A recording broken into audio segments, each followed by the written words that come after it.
Last night, away from the FA Cup, there was one Premier League match that took place, and this was at Villa Park, where Aston Villa came out as 2-0 winners over Newcastle. It's a result that moves them up to 8th in the table after their 9th win of the season. As for Newcastle, the result drops them down to 16th. And Cass, we've been talking about this one before we came on air. Really comfortable win for Aston Villa, and they have a couple of games, 1 or 2 games in hand over many of the teams above them. Things going so well for Villa this season, which is the exact opposite for what's happening at Newcastle, who appear to be in freefall. Yeah, so who should we talk about first then? My former club, or...? Shall we, first of all, just maybe touch on Newcastle and we've talked about, again, Newcastle a fair bit on the show over the last few weeks.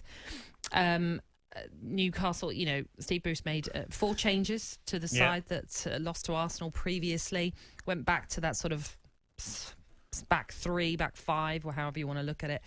There was no fight. There was nothing of Newcastle. We were all messaging on our little WhatsApp group, and we were all bored by Newcastle. That's terrible. That is the state of play that Newcastle fans are having to deal with on a regular occasion. Boring football, nothing to them. Some of the decisions that Steve Bruce makes are questionable, obviously. Listen, when he got the job, I know, Cass, I wanted him to do well. Yeah. I felt what happened at Aston Villa perhaps was a little unfair. Now, Aston Villa fans might listen and think, did you see the football that we had? Now, I understand it wasn't an enjoyable time perhaps at Aston Villa, but he took them to the Championship playoff final. Yeah. So I felt like maybe he deserved a little bit more time. Now, fast forward to now, and Aston Villa fans are really happy with that decision, and rightly so, because Dean Smith got them promoted, and now they're doing really well in the Premier League. But as I say, I wanted Steve Bruce to do well at Newcastle because he's a Newcastle fan, and I love that idea. That's sort of, again, talking about the FA Cup, but now this is the Premier League. It's a fairy tale. It's a fairy tale that a boyhood fan can go to your club and do well, but it's just not working. No. It's always very difficult when you know someone.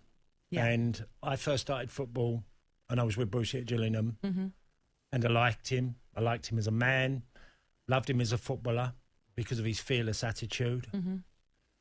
I'd like him to resign. And I say that... Really? As a friend, I think you're at the wrong football club. It's the right football club for you, but it's the wrong time. You've got an owner that is hated.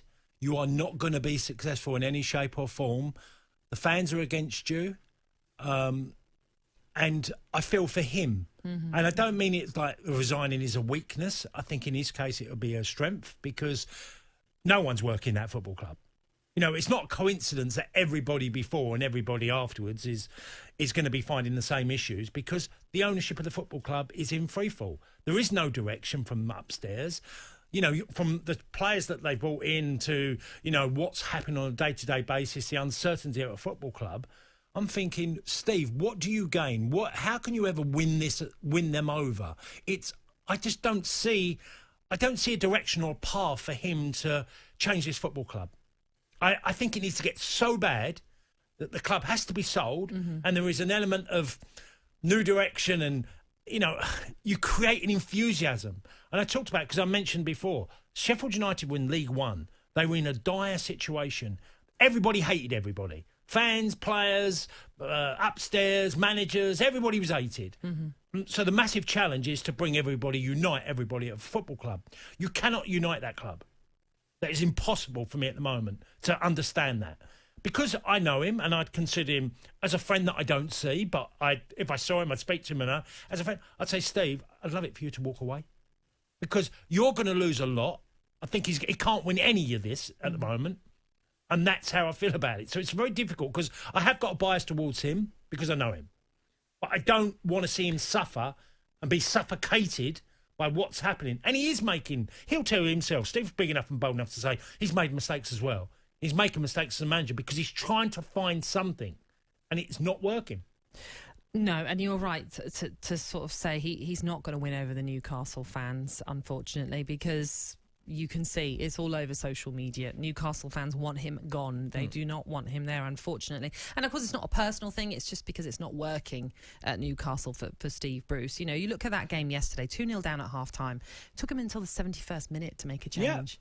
Now, if you're scrapping for anything, and I say you're he's going from down, 3 at the back to 4 at the back. Yeah. He's listening to centre but half. you've got to make a change early to try and get yourself back into this game, surely. Look, his wife's a Geordie. He's a Geordie. His whole family is surrounded by Geordie. His parents, his cousins, his mum, just everybody that he knows. So he's, in some ways, got caught up with his love of the football club, and he's trying so hard to find something, but he's also saying things that I think, like he talked about, well, the players thought it suited them to play this particular way, but now the gloves are off. He used the phrase "the gloves is off," didn't he, the week before?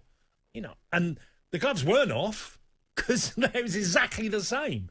And it just felt all the mistakes we'd seen happen in games have just happened in the game at Villa again yesterday. And now I just do not see a solution for Steve. I just don't see it. And I get that fans will just go for him. But the far, far bigger problem is what's happening upstairs at the football club. Well, that result yesterday at Villa Park saw Newcastle drop down to 16th in the table. They're just 7 points clear of the bottom 3. And as we've mentioned, they do appear to be in free fall. And this is what Steve Bruce had to say after that result. It's your accumulation of points. And we got to 44 last year and comfortably stayed in the division. We're nearly halfway to that. We're 1 win away from being at the halfway period of it, and that's the way I judge it. I think, you know, the number of points you need, the accumulation of points is what we're after, and we have to win another 5-6 games out of 19, wherever we have, to get to the level of points of where we were last year.